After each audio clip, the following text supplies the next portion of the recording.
International forum for promoting homeopathy द्वारा आयोजित hello. इस दैनिक हिंदी वेबिनार श्रृंखला में मैं डॉक्टर नेहा कक्कड़ यहाँ पर उपस्थित सभी डॉक्टर्स का हार्दिक स्वागत करती हूँ। आज का सेशन स्टार्ट करने से पहले हम अपनी रूटीन साइलेंट प्रेयर करेंगे।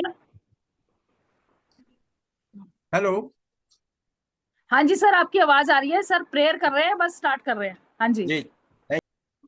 तो जैसा कि आप सब जानते हैं, आईएफपीएच निरंतर दैनिक वेबिनार आयोजित करता है। हिंदी हमारा सेशन होता है 7:30 से 8:30, 8:30 से 9:30 इंटरनेशनल इंग्लिश सेशन और 9:30 से 10:30 लोकल मलयालम सेशन। आज हमारा 1091 यानी कि 1091st सेशन है और हमारे बीच जो स्पीकर उपस्थित हैं वे हैं डॉक्टर आर के चतुर्वेदी जी।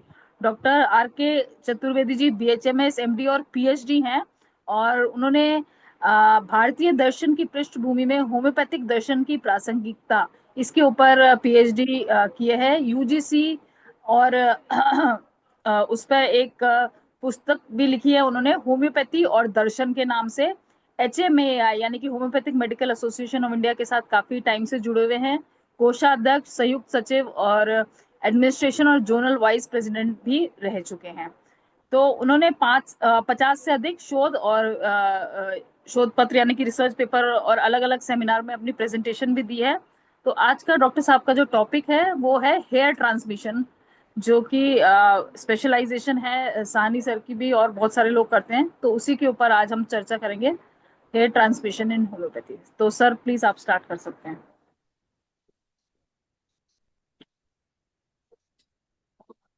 हेलो। हाँ जी सर। हाँ जी, नमस्कार सभी दर्शकों को। और आज का ये जो टॉपिक है, जिसमें दर्शन के साथ साथ भारतीय दर्शन में जहाँ पर हेयर ट्रांसप्लांट थेरेपी के बारे में कुछ उल्लेख किया गया है, इस विषय पर आज चर्चा रखी है। मैं डॉक्टर साहनी साहब का बहुत बहुत आभारी हूँ कि उन्होंने मुझे इस टॉपिक पर अपना व्याख्यान देने का अवसर दिया। इस की शुरुआत मैं करूंगा भगवान रंतिदेव के इस भाषित शुभवाणी से। न तो हम काम ये राज्यम, न स्वर्गम, न पुनर्भवम, काम ये दुख तप्ता नाम, प्राणी नामार्ति नाशनम। हम न तो हमें सुख की कामना है, ना हमें राज्य की कामना है, ना हमें स्वर्ग की कामना है, ना हमें पुनर्जन्म की कामना है। हमें तो बस कामना है कि प्राणियों का दुख का विनाश कैसे हो, प्राणी सुखी कैसे रहें, प्राणी निरोगी कैसे रहें। यही इस सुभाषितानी का अर्थ है। और हमारे इस टॉपिक में भी, चूंकि हैनीमैन ने भी अपने एफोरिज्म में स्पष्ट कहा है कि पहले इसमें कि doctors, physicians to cure the sick, rapid, gentle and permanent. तो परमानेंट, रैपिड, जेंटल का ये जो श्लोक है, ये पूर्णतः इसमें प्रासंगिक होता है। जहां तक इस टॉपिक की बात है, तो इस टॉपिक में औषधि के सेवन पर विचार किया गया है कि भारतीय दर्शन में दवा के दूर से प्रसारण, बाल द्वारा हेयर ट्रांसमिशन कैसे संभव है, या क्या ये हो सकता है। इस विषय पर आज हमको बात करना है। जब रोग हवा से वातावरण में फैल सकता है, यानी एयरबॉर्न डिजीज की बात अपन कर रहे हैं, जब रोग हवा से वातावरण में फैल सकता है, तो दवा हवा से वातावरण में फैलकर क्यों रोग ठीक नहीं कर सकती। ये आज के इस टॉपिक का मुख्य सूत्र है कि हम उसी दवा से उन रोगों को कैसे क्यों ठीक नहीं कर सकते जो रोग हवा से वातावरण में आए हैं। अतः हेयर ट्रांसमिशन जैसी विधाएं, और भी जो विधाएं हैं, वो कहीं ना कहीं हमारे इस दर्शन से मेल खाती हैं।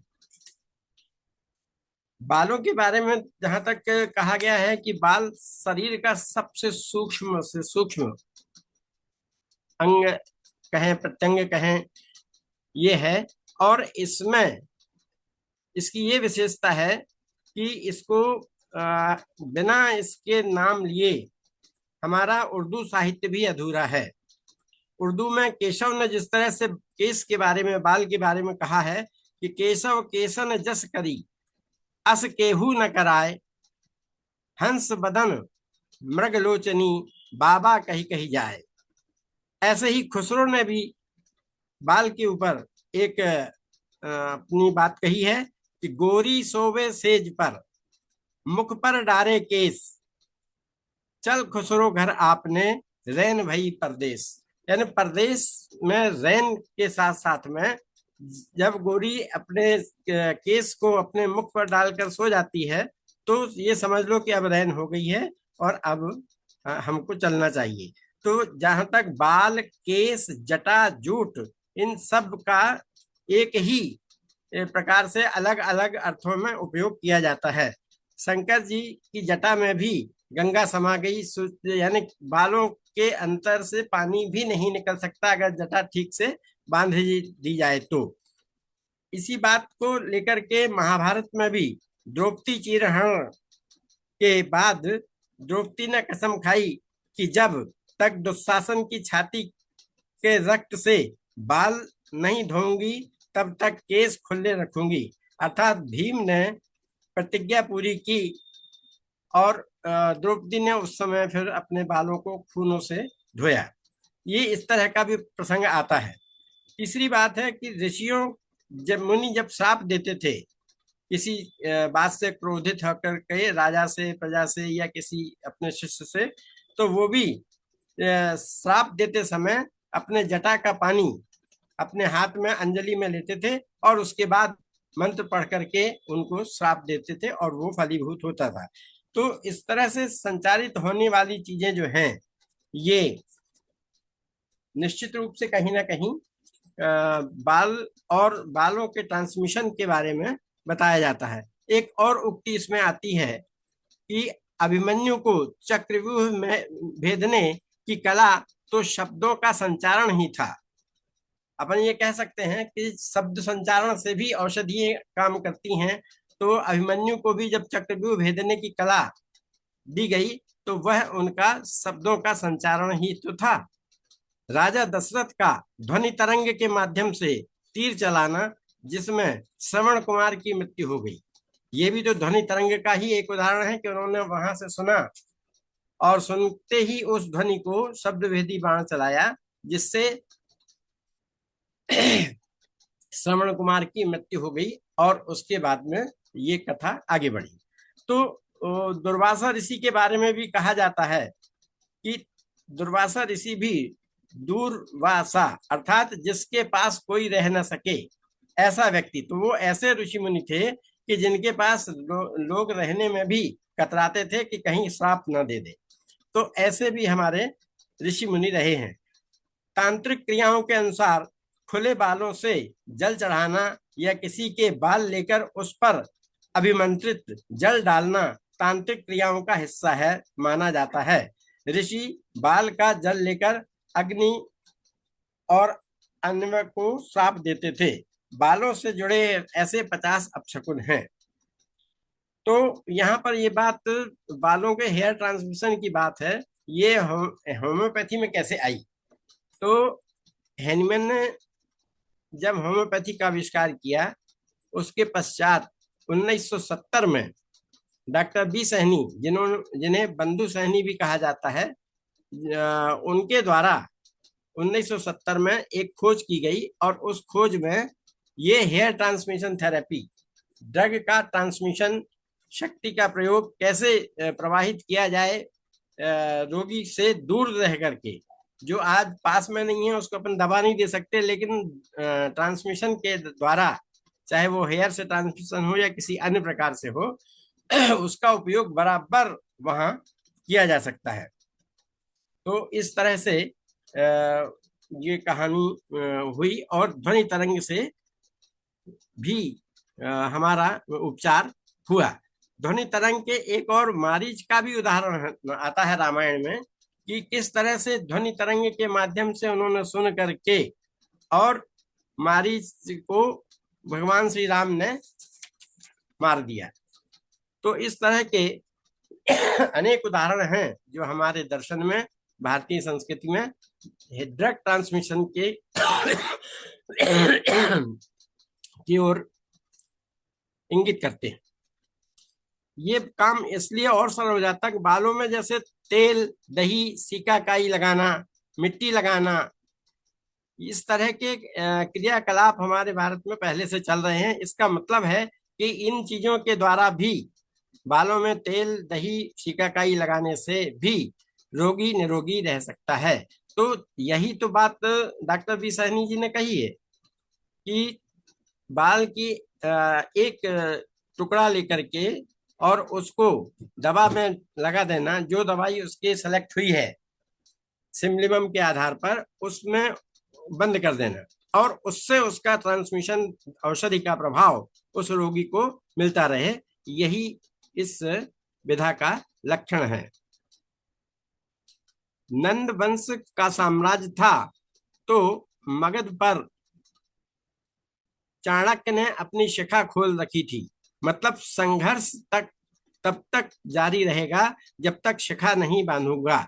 इस तरह के प्रसंग भी बालों से संबंधित, शिखा से संबंधित, केस से संबंधित, जटा से संबंधित हमारे आते रहते हैं, और नकारात्मक ऊर्जा उसमें रहती है। मंगल और शनि को बाल काटने का निषेध इसीलिए कहा गया है कि ये परस्पर विरोधी हैं। ब्राह्मण की शिखा खुली हो तो समझो वह किसी अभियान पर है, ऐसा भी शास्त्रों में लिखा हुआ है।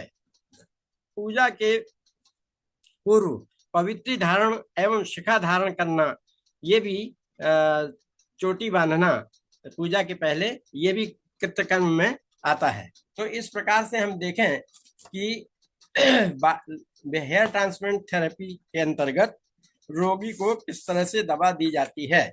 डॉक्टर बी सहनी जी की एक ये पुस्तक है जिसमें उन्होंने ये स्पष्ट रूप से इस पे हेयर ट्रांसमिशन के ऊपर अपना व्याख्यान दिया हुआ है, और अनेक लोगों के भी उसमें व्याख्यान है। अब हम बात करेंगे आरोग्य अंक। ये गीता प्रेस गोरखपुर से प्रकाशित ये पुस्तक है, आरोग्य अंक, जो कि 2001 में प्रकाशित हुई है। इस 2001 की पुस्तक में सर्वप्रथम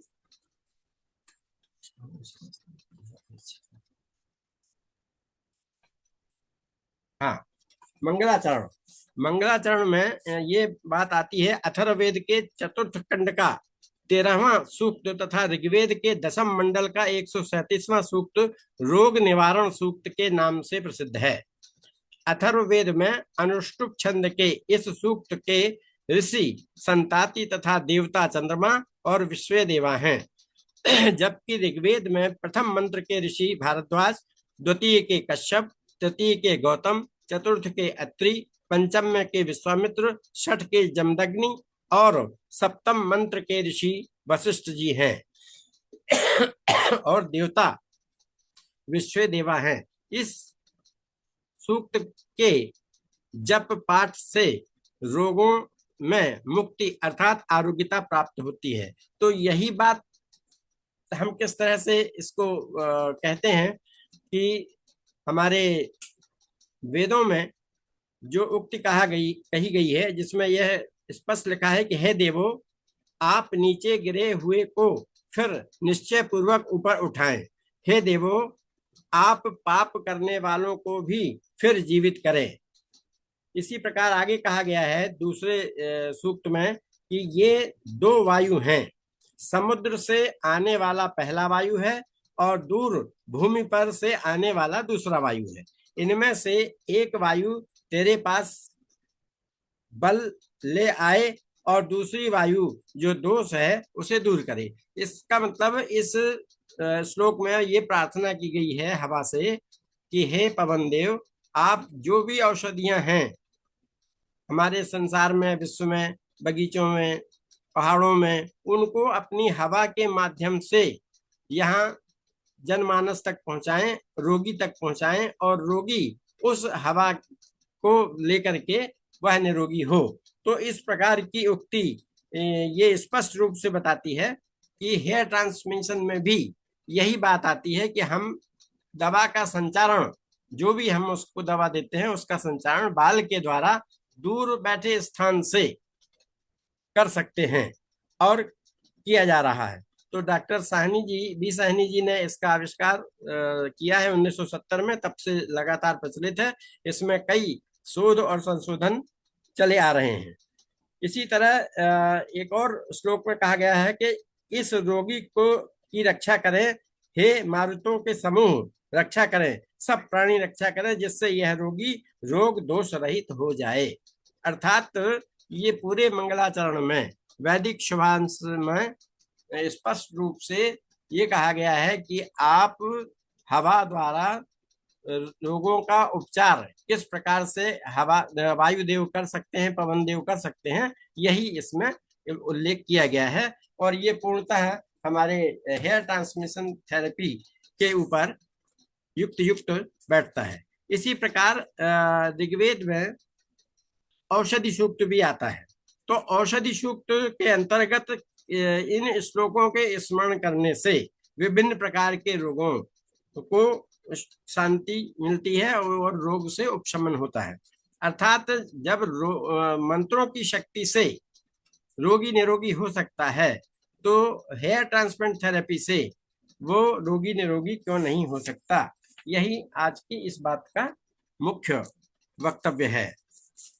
इसी प्रकार से आरोग्य सुभाषितानी में ये कहा गया है कि नरो हिताहार विहार सेवी समीक्षकारी विशेष सक्ता दाता समा सत्यपरः क्षमावान आप्तोपसेवी च भक्त रोगः मतिर्वचः कर्म सुखानुबंधम सत्वं निषेधम विशुद्धा च बुद्धि ज्ञानम तत्परश्च योगे यस्यास्ति तम नानुपतन्ति रोगः। हितकारी आहार और विहार सेवन करने वाला, विचार पूर्वक काम करने वाला, काम क्रोधादि विषयों में आसक्त न रहने वाला, सभी प्राणियों में समदृष्टि रखने वाला, सत्य बोलने में तत्पर रहने वाला, सहनशील और आप्त पुरुषों की सेवा करने वाला मनुष्य आरोग्य माने निरोगी रहता है, वो रोग रहित रहता है।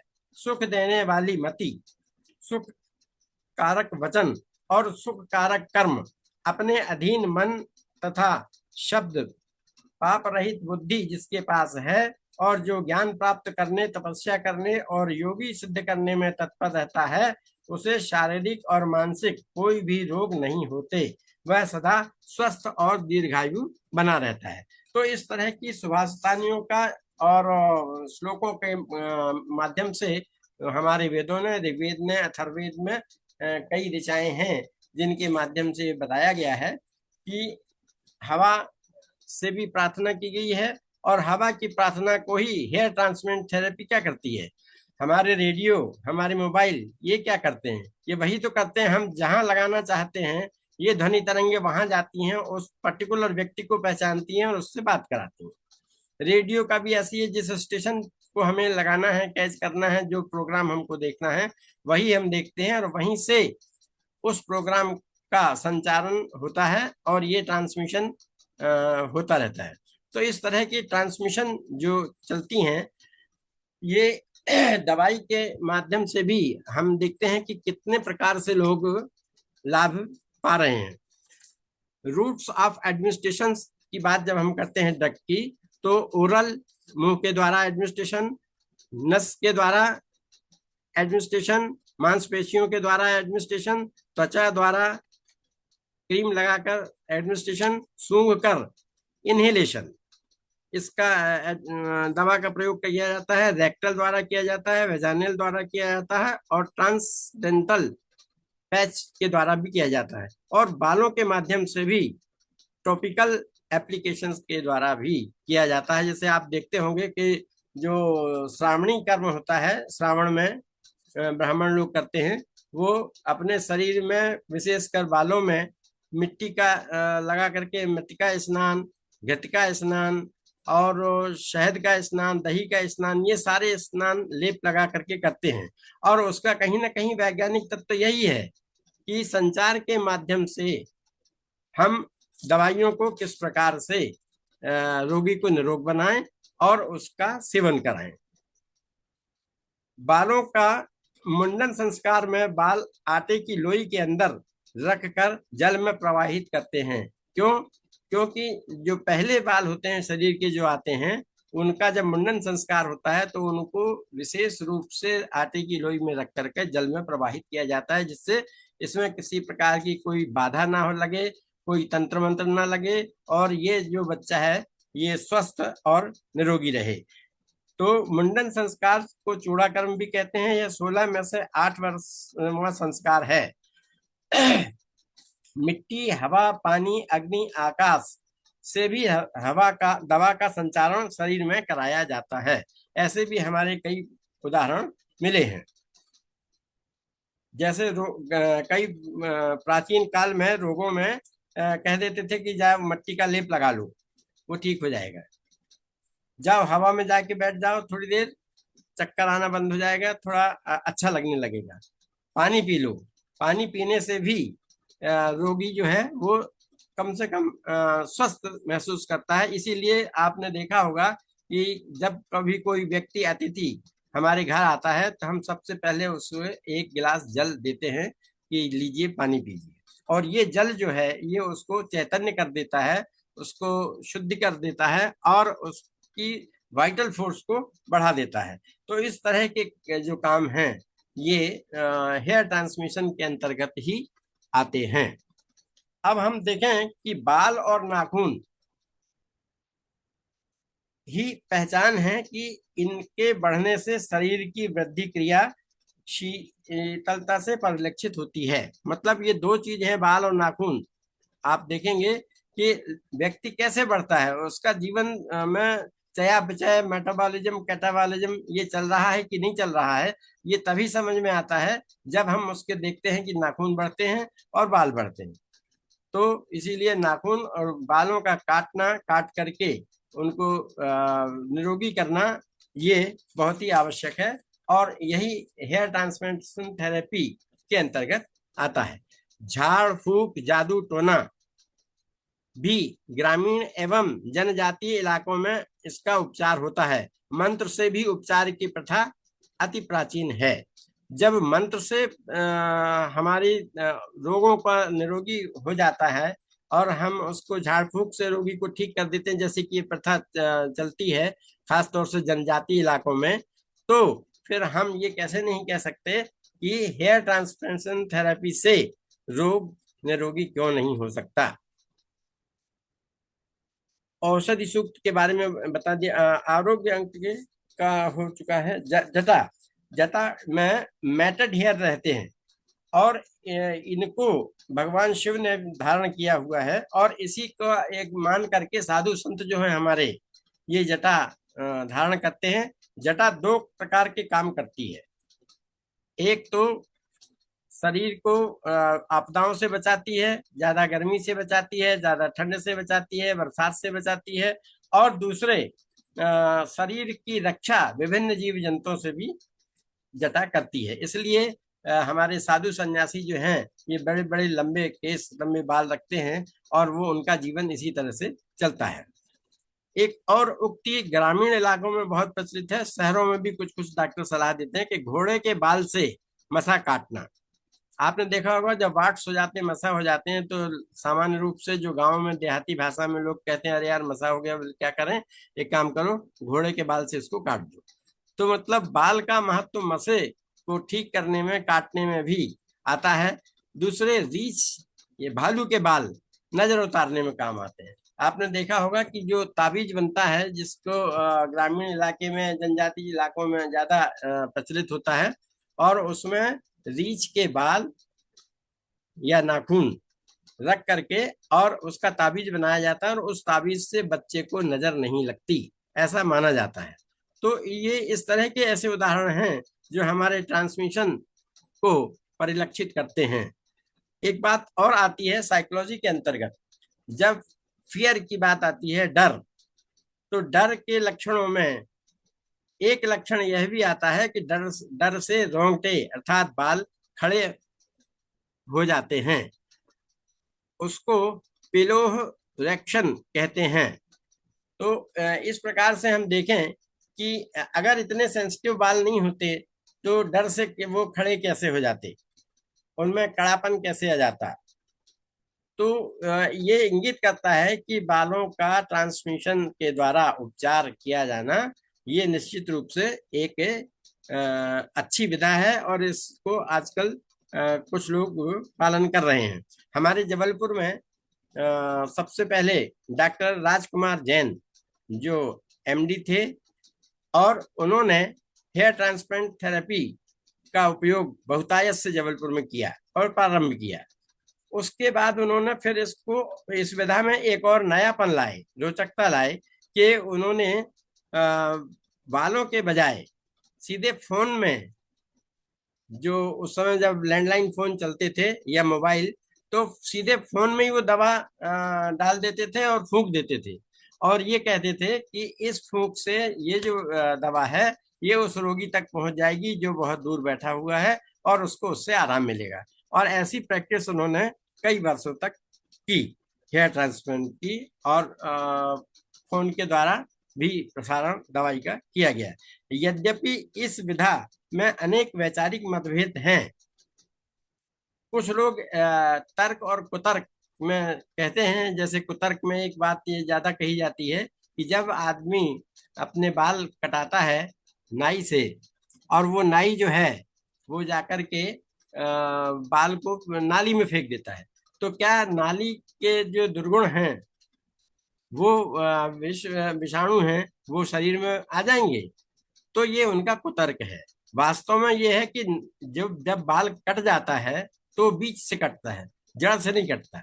अगर जड़ से बाल कट के कहीं जाके लगेगा तो उसका असर होगा, लेकिन जब बीच से बाल कटेगा तो उसका कोई असर नहीं होगा। इस प्रकार से इस कुतर्क का खंडन किया जाता है। जो बी सहनी जी ने इस पद्धति को लाए उसमें डिस्टेंस एडमिनिस्ट्रेशन ऑफ रेमेडीज, ये एनर्जी बेस इन्होंने इसको माना और एनर्जी के माध्यम से ही उन्होंने बताया कि हैनीमैन ने भी एनर्जी को माना और वाइटल फोर्स को माना, और डॉक्टर सहनी ने भी इस एनर्जी और वाइटल फोर्स को लेकर के ही दवाओं का संचार इसमें किया। अब मोड ऑफ एनर्जी एडमिनिस्ट्रेशन में इलेक्ट्रो मैग्नेटिक थेरेपी इसमें चलती है, साउंड थेरेपी चलती है। साउंड थेरेपी तो आजकल ज्यादा चल रही है, देखा होगा आपने, जब रोगी बीमार हो जाता है तो लोग डॉक्टर सलाह देता है कि अच्छे अच्छे गाने लगाओ, भजन लगाओ और इसको साउंड थेरेपी से इसका उपचार करो।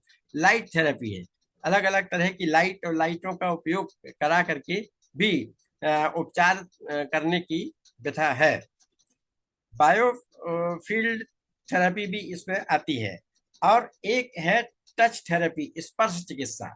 अब इस टच थेरेपी जो स्पर्श चिकित्सा है, इसको हम दूसरे रूप में देखें तो क्रिश्चियन कम्युनिटी में जो स्पर्श चिकित्सा है ये अत्यधिक प्रचलित है और इसको चंगाई सभा के नाम से जाना जाता है।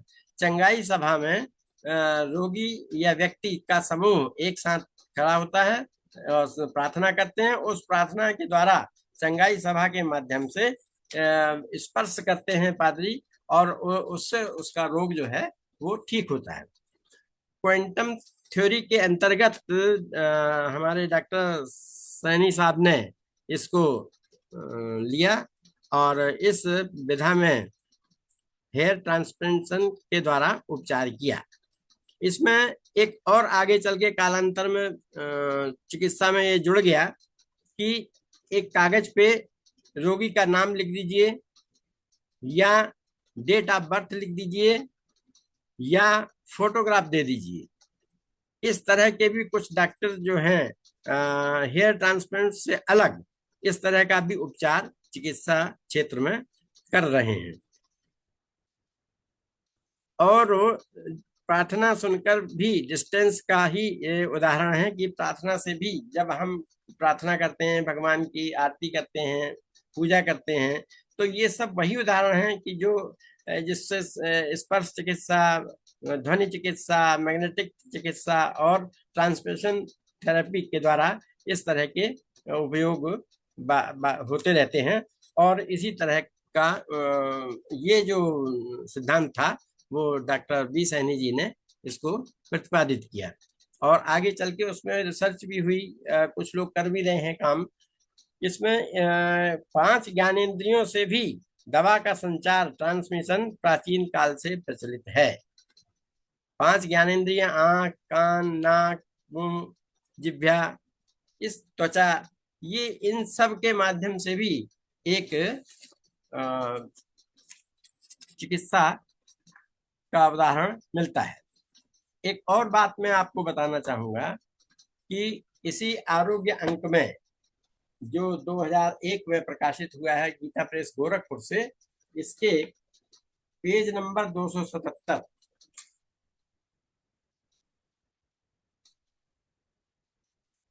ये पेज नंबर 277 और 278 में औषधि ऊर्जा प्रसारण बाल केस चिकित्सा प्रणाली, इसके ऊपर डॉक्टर श्री अश्विनी कुमार जी ने अपना एक लेख इसमें दिया था और इस लेख के माध्यम से उन्होंने औषधि ऊर्जा प्रसारण की बात कही थी। इसमें उन्होंने स्पष्ट लिखा है कि हेनिमैन ने उसी ऊर्जा स्वरूप जीवनी शक्ति चिकित्सा की बात कही, तब उसकी चिकित्सा कैसे की जाए उस पर उन्होंने बताया कि प्रकृति हजारों प्रकार की जड़ी बूटियां और औषधि गुण वाले पदार्थ विद्यमान हैं, जिनके उपयोग का निर्धारण मनुष्य अपने ज्ञान के आधार पर करता है। अपने शोध में डॉक्टर हेनिमैन ने पाया कि इन औषधि गुण वाले पदार्थों में विद्यमान जीवनी शक्ति व्यवहार के माध्यम से भी उपचार करती है। तो कालक्रम में आज से करीब 40 वर्ष पूर्व डॉक्टर बी सैनी ने पुनः डॉक्टर हेनिमैन की खोज में नई श्रृंखला स्थापित की। उन्होंने अनुभव कर यह पाया कि ऊर्जा औषधि निश्चित ही खाने योग्य वस्तु नहीं है, यह तो मात्र ऊर्जा का प्रभाव है कि जिसमें जीवनी शक्ति को प्रभावित करने की क्षमता है। ऊर्जा प्रभाव में प्रसारण का गुण होता है, अतः ऊर्जा औषधि केवल प्रसारण द्वारा ही जीवनी शक्ति को प्रभावित करता है। डॉक्टर बी सैनी की यह महान खोज चिकित्सा जगत की एक क्रांतिकारी उपलब्धि है, क्योंकि परंपरागत दवा खिलाने को उन्होंने प्रसारण में विस्थापित किया। दवाओं का प्रसारण दूर से भी संभव है, केवल एक माध्यम की आवश्यकता रहती है। दवाओं का दूर से प्रसारण ऊर्जा औषधियों का एक विशिष्ट गुण है। होम्योपैथी एवं अन्य पदार्थ विहीन औषधियां जिनमें ये गुण हैं प्रसारित हो सकती हैं, उन्हें प्रसारण करने हेतु केवल माध्यम की आवश्यकता होती है। प्रसारण के माध्यम के रूप में शरीर के किसी भी अंग या अवयव का व्यवहार किया जा सकता है। बाल केस एक बहुत ही सुगम माध्यम है जिसे अति सरलता के साथ प्राप्त किया जा सकता है, अतः बाल द्वारा दवा प्रसारण परंपरा चल पड़ी। इसे डॉक्टर बी सैनी के अनुयायियों द्वारा सैनी इन्फेक्ट के नाम से जाना जाने लगा। प्रश्न उठता है कि दवाओं का प्रसारण कैसे संभव है। उपर्युक्त वर्णित तथ्यों को अगर देखें तो आज के वर्तमान रिमोट एप्लीकेशन के समय में इसे समझना अति सरल हो जाता है। आज हमारे जीवन के प्रत्येक क्षेत्र में रिमोट का व्यवहार हो रहा है। टेलीविजन, रेडियो, अंतरिक्ष यान सभी रिमोट कंट्रोल द्वारा संचालित है। वैज्ञानिक उपकरणों में एक निश्चित फ्रीक्वेंसी की वेव को प्रसारित कर कार्य संपादन किया जा रहा है। इसी प्रकार ऊर्जा औषधियों में भी प्रत्येक औषधि की वेवलेंथ तरंग दैर्घ्य होती है। इनको फ्रीक्वेंसी भी निश्चित है। प्रत्येक मनुष्य की जीवनी शक्ति भी एक निश्चित वेवलेंथ की होती है। इस प्रकार करोड़ों तरह के वेवलेंथ हैं, यानी प्रत्येक मनुष्य का अपना वेवलेंथ है। इस प्रकार सभी ऊर्जा औषधियां अपना अलग अलग वेवलेंथ करती हैं। ये दो जब एक दूसरे संपर्क में आते हैं तो परस्पर प्रभावित होकर अवस्था परिवर्तन करते हैं। इस अवस्था परिवर्तन को हम औषधि प्रभाव के रूप में देखते हैं। मनुष्य शरीर के कोई भी अंग या अवयव अपने अंदर वर्तमान ऊर्जा के वेवलेंथ की फ्रीक्वेंसी प्राप्त करते रहते हैं, चाहे वह शरीर से अलग क्यों ना हो जाएं। यही कारण है कि शरीर से अलग बाल दवा के संपर्क में आने पर अनुनाद के रूप में रोगी के शारीरिक औषधि को ऊर्जा को प्रेषित करता है। वैज्ञानिक व्याख्या कई आधार को लेकर की जा सकती है। स्वयं डॉक्टर बी सहनी अपने शोध पत्र में रमन के प्रभाव को लेकर इसकी व्याख्या करने की कोशिश की, परंतु अभी निश्चित ही हम इस क्षेत्र में औषध ऊर्जा प्रेक्षण सही स्वरूप की पूरी कार्य प्रणाली को नहीं जान पाए हैं। यह विज्ञान की सीमा है। दर्शन का प्रादुर्भाव व्यवहार में प्राप्त परिणामों के आधार पर होता है, तत्पश्चात वैज्ञानिक व्याख्या होती है। आज इन व्याख्याओं के परे व्यवहारिक रूप से यह देखा जा रहा है कि सैकड़ों तरह के असाध्य कहे जाने वाले रोगों पर औषधि ऊर्जा का दूर से तात्कालिक प्रभाव हो रहा है। आप अभी देख रहे हैं, आप युद्ध चल रहा है ईरान इराक का और अमेरिका का, तो एक दूसरे के ऊपर जो मिसाइलें दागी जा रही हैं उसमें स्पष्ट रूप से दिखते हैं हमको कि संचार का माध्यम कितना तेज है। उसी जगह पर जाकर वो अटैक करते हैं जहां पर उनको गिराना होता है। तो ये भी इस बात को सिद्ध करता है कि होम्योपैथी और हेयर ट्रांसमिशन थेरेपी के द्वारा उपचार इस प्रकार से संभव है। इस चिकित्सा विधि में निरंतर खोज बनाए रखने हेतु स्वयं डॉक्टर बी सैनी अपने जीवन काल में ही research institute of Sahni drug एवं होम्योपैथी की स्थापना सन 1970 ईस्वी में कर चुके थे। संस्थान का प्रधान कार्यालय शिवपुरी पटना में अवस्थित है। इसमें संस्थान में डॉक्टर सैनी के कार्य पर विस्तृत अध्ययन करने हेतु निरंतर खोज जारी है। साथ ही इस विधि के प्रशिक्षण एवं प्रसारण हेतु प्रयास किए जा रहे हैं। संस्थान के निश्चित पाठ्यक्रम द्वारा प्रशिक्षण की व्यवस्था है। इसके साथ ही रोगियों की चिकित्सा हेतु देश विदेश विभिन्न स्थानों पर चिकित्सा केंद्र एवं चिकित्सक की स्थापना का प्रयास किया जा रहा है। मुझे भी एक बार अवसर मिला डॉक्टर जे.एस. खन्ना के साथ, जब हम पटना गए थे तो पटना में डॉक्टर बी साहनी जी के क्लिनिक में गए और वहाँ उन्होंने कैंसर के रोगी, टीबी के रोगी और चर्म रोग के अलग अलग प्रकार के जो दवाएं वो दे रहे थे और दिखाई, उन्होंने अपना पूरा रिजल्ट दिखाया कि किस तरह से रोगियों को इस हेयर ट्रांसमिशन से आराम मिलता है और कैसे ये प्रचलित है और आगे हमारा क्या कार्यक्रम है। तो मुझे भी इसको देखने का सौभाग्य प्राप्त हुआ। भविष्य में टेली केंद्र के स्वरूप टेली चिकित्सा के माध्यम से दूर दराज बैठे रोगियों की चिकित्सा एवं सभी केंद्रों एवं चिकित्सकों का एक दूसरे से कंप्यूटर द्वारा जुड़े रहना असंभव नहीं दिखता। यह भी संभव है कि आने वाले अंतरिक्ष युग के साथ चिकित्सा को जोड़ने हेतु औषधि ऊर्जा प्रसारण की आवश्यकता होगी और यह चिकित्सा जगत की एक महत्वपूर्ण उपलब्धि होगी। इस प्रकार हम देखते हैं कि हमारे शास्त्रों में, पुराणों में, अथर्ववेद और ऋग्वेद में तरह तरह की श्लोक ये प्रदर्शित करते हैं कि दूर संचार पद्धति की ही तरह होम्योपैथिक दवा को भी हेयर ट्रांसमिशन के माध्यम से या अन्य माध्यमों से रोगी को दिया जा सकता है दूरस्थ अंचल से, और रोगी को निरोगी किया जा सकता है। तो ये इसका लाभ भी मिलता है लोगों को।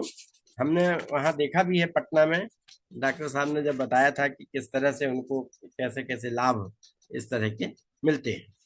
और होम्योपैथी में विशेष करके जब हम लाभ सिमिलर की बात करते हैं तो लाभ सिमिलर से ही औषधि का चयन होता है और बाकायदा रोगी का केस टेकिंग होता है। केस टेकिंग के बाद उसको पर्चे में दवाई लिखी जाती है और उस दवाई की कितनी मात्रा देना है, कितने डोज देना है, किस पोटेंसी में देना है, यह भी निर्धारित होता है डॉक्टरों के द्वारा। फिर उसका प्रयोग करते हैं। तो जहां तक मैंने देखा कि 1 ड्रम की सीसी या 2 ड्रम की सीसी में वो जो दवा है, चाहे आप नक्स दें, कार्बोवेज दें, सल्फर दें, ट्यूबरकुलिनम दें, कार्सिनोसिन दें, उस दवा में कॉर्क को खोल करके रोगी का एक बाल उसमें लगा दिया जाता था और वो एयर टाइट कॉर्क जो है बंद हो जाता था। और उस को नंबर दिया जाता था पर्टिकुलर, इस नंबर का रोगी का ये बाल है। और 2-4 बाल भी और लेके रख लेते थे कि अगर कहीं दवाई जब चेंज करना पड़े तो आज नक्स दे रहे हैं, कल पल्सेट्ला देना है, या सल्फर देना है, या क्रियोजोट देना है। तो इस तरह की दवाइयों का उपयोग के लिए भी वो कुछ बाल रोगी के ले लेते थे और उनको 1 ड्रम की सीसी में टाइट कॉर्क में वो बाल लगा करके वो दवा में लगा देते थे और उससे प्रसारण उनका होता रहता था। तो ये विधि उनकी निरंतर कई वर्षों तक चली। जबलपुर में ही 1985 में डॉक्टर बी सहनी जी यहाँ पर जब कॉन्फ्रेंस हुई थी, all India conference Manas Bhavan में, तब वो आए थे और आकर के उन्होंने भी अपना हेयर ट्रांसप्लांट थेरेपी पर एक लेक्चर यहाँ पर दिया था। उस समय जबलपुर के तत्कालीन डीन डॉक्टर एमपी मिश्रा जो थे, उन्होंने भी इस लेक्चर को सुना और बड़े प्रभावित हुए, तथा डॉक्टर जे एन कांजीलाल भी थे। इस तरह से हम देखें कि इस विधा को सबसे ज्यादा अगर प्रेशर दिया है तो डॉक्टर बी साहनी जी ने दिया है। और बी साहनी जी के बाद अब उनके उस क्लिनिक में वो पद्धति का चल रही है, रिसर्च हो रहा है और लोगों को उसका लाभ हो रहा है। तो इस प्रकार से ये देखा जाए कि जितने भी प्रकार के ट्रांसमिशन हैं, अगर होम्योपैथी से सिद्धांततः और वैदिक पद्धति से इसके साथ मेल करके अगर हम करेंगे तो निश्चित रूप से रोगी को भी लाभ होगा, पैथी को भी लाभ होगा और हेयर ट्रांसप्लांट थेरेपी पद्धति जो है ये अपने आप में आगे चलकर एक अच्छी चिकित्सा पद्धति के रूप में जानी जाएगी। आप सभी का बहुत बहुत धन्यवाद। Okay okay sir. Okay sir. Sir ने डॉक्टर रमाचांद चतुर्वेदी ने बताया हमें कि कैसे हेयर ट्रांसमिशन और वो है। सर हमें कुछ आप प्रैक्टिकल इनपुट्स बताएंगे कि जैसे कि किस तरह से आप मेडिसिन हम डिस्पेंस करते हैं, जैसे कि जो लोग हेयर ट्रांसमिशन नहीं करते उनको ये क्यूरोसिटी रहती है किस तरह से डिस्पेंसिंग होती है और किस तरह से इसमें हम पोटेंसी का वो यूज रखते हैं और किस तरह से इफेक्ट आता है। मेडिसिन का सिलेक्शन और पोटेंसी का सिलेक्शन तो होम्योपैथिक पद्धति से ही होता है, जैसा होता है केस टेकिंग ओके सर। करके। केवल ओके उसको हेयर के द्वारा उस दवा का प्रसारण किया जाता है जिससे उस रोगी को लाभ पहुंचाया जाता है। ओके सर, तो मतलब कितने दिन के लिए हम, जैसे हमने हेयर को मेडिसिन में डुबो के रखा, उससे हमने हाँ पेशेंट से हेयर ले लिया, उसको मेडिसिन में हम उसको ड्रिप मतलब प्रिजर्व कर देते हैं एक तरीके से। हाँ जी, तो उसमें क्या होता है कि पेशेंट खुद फोन करके बताता है कि अब हमको आराम आ रहा है या आराम हो गया है, तो बाल निकाल दिया जाता है। अगर आराम ओके नहीं सर। हुआ है, उसको कुछ और लक्षण आ गए हैं, तो उसको हाँ हाँ। मेडिसिन चेंज करके दूसरी मेडिसिन में बाल लगा दिया जाता है। ओके सर, उसी हेयर को मतलब अच्छे से वॉश करके उसी को नहीं, दोबारा हम अच्छे हेयर। से नहीं, दूसरे मैंने आपको बताया था इसके पहले कि कुछ बाल और लेकर के रख लेते हैं 10-15 अलग से, ओके एक लिफाफे में नंबर डाल के उस का नाम डाल के रोगी का, और वो दूसरा बाल लगाते हैं, ये वाला बाल नहीं उपयोग करते हैं। ओके सर, मतलब वो डिस्कार्ड कर दिया जाता है, सेम जी हेयर यूज नहीं होता है। ओके ओके ओके सर, ठीक है। और सर जैसे अगर पेशेंट को आराम आ जाता है या फिर कहीं आराम नहीं आता है तो पोटेंसी बढ़ाने के लिए भी दूसरा ही हेयर यूज करेंगे। हाँ, दूसरा यूज करना पड़ेगा उसका यार। Okay okay. और सर 0/1 मतलब सारी पोटेंसीज हम इस तरह से कर सकते हैं हाँ, जिससे हम हेयर पोटेंसी तो वही रहेगी जो ट्रांसमिशन होम्योपैथिक कर दवा की सकते है। हैं। जो दवाई होम्योपैथिक दवा की है ओके। पोटेंसी वही रहेंगी। केवल उनका उपयोग ओरली ओके ना खाने के बजाय उसको हेयर ट्रांसमिशन से उसका उपचार किया जाता है। हाँ सर, तो ये बच्चों में बहुत अच्छा काम कर सकती है, जैसे जहाँ पे हम डिस्पेंसिंग कर सकते हैं या जो पेशेंट ओरली या दवाई बच्चों में, नहीं इंजेस्ट महिलाओं कर में सकते उनमें बहुत अच्छा उसी काम करती जी। है। और जिनको, या फिर बहुत लोगों को ये भी डाउट रहता है, जैसे कि होम्योपैथिक मेडिसिन में अल्कोहल होता है, बहुत लोग जैसे हाँ जी। फास्टिंग में नहीं लेते हैं अल्कोहल हाँ बेस्ड मेडिसिन, या फिर उनको कुछ अपनी रिजर्वेशन होती है अल्कोहल को लेके, तो वो भी हम उसको उन पेशेंट्स में भी नहीं, हम ये मेडिसिन। इसमें इसमें हमारे शास्त्रों में भी उल्लेख है कि आपत्ति काले मर्यादा नास्ति। आपत्ति हाँ काल सर। में मर्यादाओं का पालन नहीं किया जाता है। तो अगर हाँ जी। व्रत में है, उपास में है, या किसी और प्रकार से आप काम कर रहे हैं, लेकिन दवा तो आपको लेना पड़ेगा। और दवा लेने में किसी प्रकार का कोई नुकसान नहीं है, कोई अपना धर्म खराब नहीं होता है, ना ऐसी हाँ जी। मान्यताएं हैं। अपन उपयोग हाँ कर सर। सकते हैं जी। हाँ सर, नहीं रिव्यू करते हैं, पर तब भी पेशेंट्स कुछ आते हैं ऐसे जो हाँ ज्यादा सोचते हैं इस चीज को कि हमें, अच्छा आपकी मेडिसिन में अल्कोहल है या वो कोई है। वैसे तो हम उनको ये अपडेट करते हैं कि ये डिस्पेंसिंग अल्कोहल है और ये जनरल अल्कोहल से अलग होता है, लेकिन जी। तब भी बहुत पेशेंट्स को रिजर्वेशंस होती हैं कि अल्कोहल है या फास्ट में नहीं लेना है या कुछ कंडीशंस में नहीं लेना है, तो उन केसेस में जी। ये बहुत अच्छा रहता है। Yes. सर, और कोई प्रैक्टिकल केसेस जो आपने ठीक किए बस हो सर, वो शेयर नहीं, कीजिए। असल में क्या हुआ, कल मेरा एक्सीडेंट हो गया था, तो आज मैं बड़ी मुश्किल से बैठ पाया हूँ। तो मैंने समय निकाला कि हमने ओके सर। मैंने वादा किया है, ओके तो सर। कम से कम लेक्चर भले ही थोड़ी देर के लिए दिया जाए, पर दिया जाए। तो ओके। तो हाँ, तो मैं अब ज्यादा देर बैठ भी नहीं सकता हूँ। ओके सर, ठीक है ठीक है, ये तो आपका सर बड़प्पन है कि आपने आज एक्सीडेंट होने के बाद भी आज लेक्चर दिया सर, जी। तो उसके लिए बहुत बहुत धन्यवाद। हाँ जी। राम परवेश सर जी, आप कुछ कहना चाहते हैं? हेलो। हेलो, हाँ, हाँ जी सर। चलिए चलिए, thank you Neha Kakkar and बधाई हो। आप प्रणाम डॉक्टर चतुर्वेदी सर।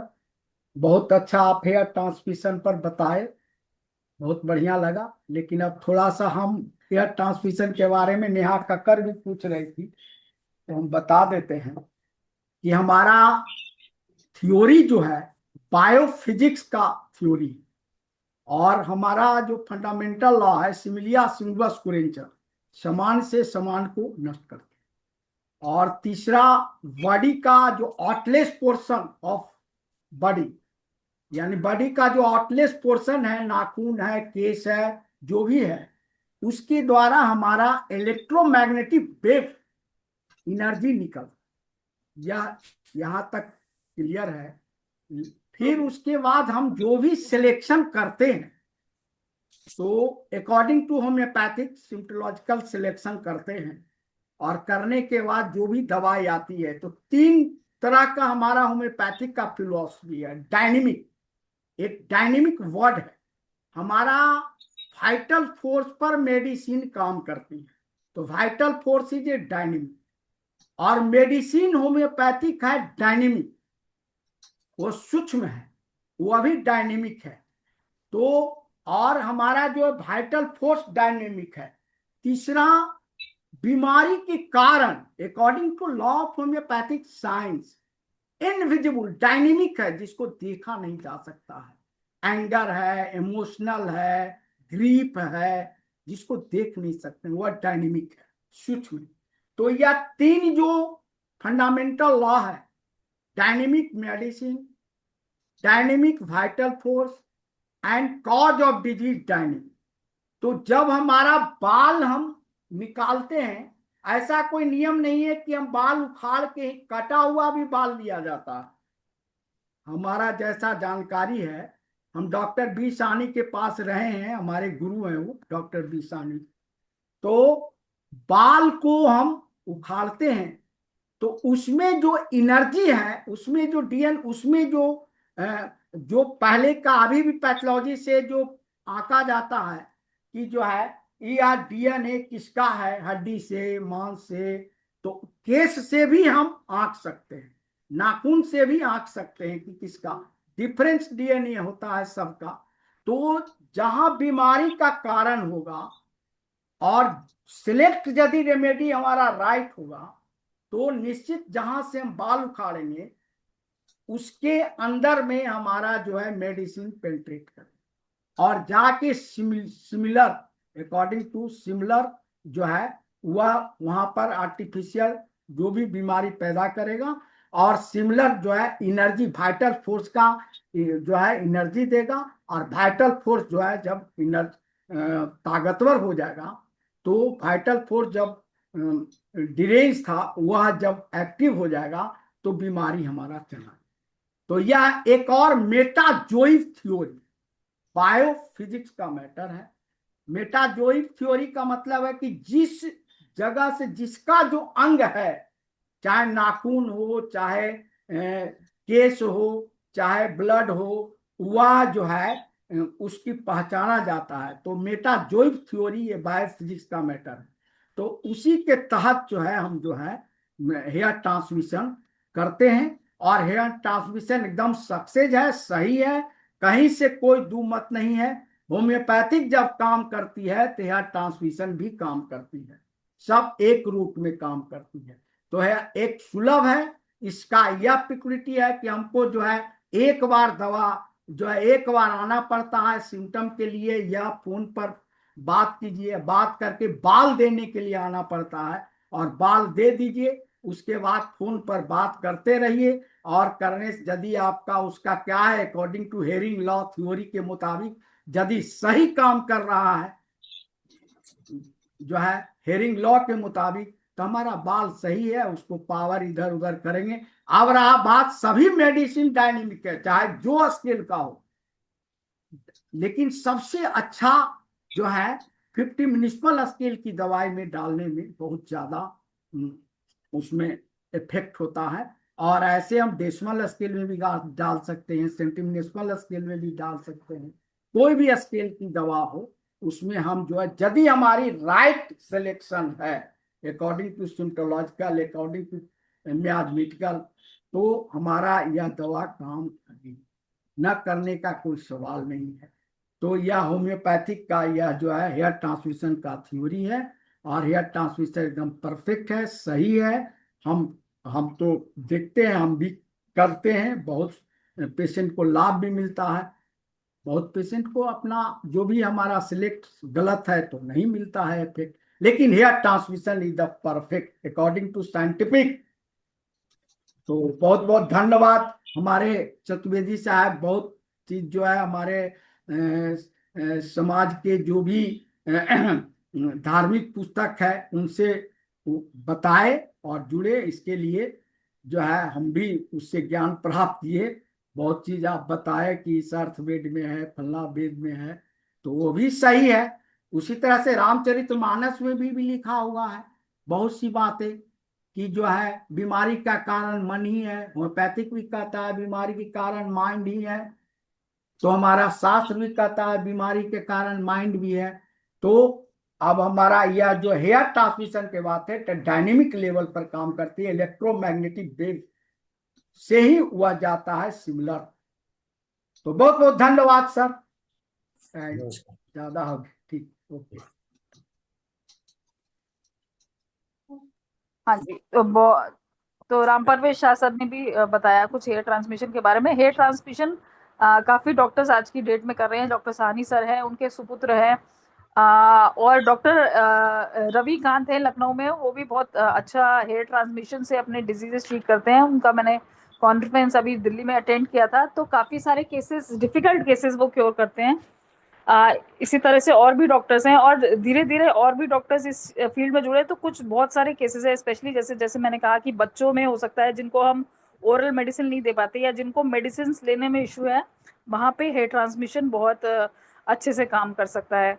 और एक ये अपने आप में एक ये फील्ड है, होम्योपैथी की एक ब्रांच है एक तरीके से, जिसको हम जो डॉक्टर्स प्रैक्टिस कर रहे हैं वो आगे लेके जा सकते हैं। थोड़ा सा इसमें मेहनत ज्यादा है, क्योंकि आपको अलग से मेडिसिन वायल में रखनी पड़ेगी, फिर उसमें आपको हेयर रखना पड़ेगा, और उसको आपको नोट भी करना है, पेशेंट का रिकॉर्ड रखना है। बट आई गेस जब हम उसको यूज टू हो जाते हैं तो वो प्रोसेस इजी हो जाएगा। तो ये बहुत एक यूनिक तरीका वो है, जिससे डायनामाइजेशन का जो कॉन्सेप्ट है वो होम्योपैथी में दोबारा से प्रूव होता है यहाँ पे। और कोई पैथी ऐसी नहीं है जहाँ पे ये लॉन्ग डिस्टेंस ट्रांसमिशन से हम मेडिसिन कर सकें, जैसे आयुर्वेद है या एलोपैथिक है। ऐसी एक और ब्रांच होती है जिसे हम रेकी कहते हैं, उसमें भी हम डिस्टेंट हीलिंग करते हैं। तो ये उसी तरह का एक कॉन्सेप्ट है कि होम्योपैथी क्योंकि डायनामाइज्ड मेडिसिन है, तो वो एनर्जी लेवल पे काम करेगी।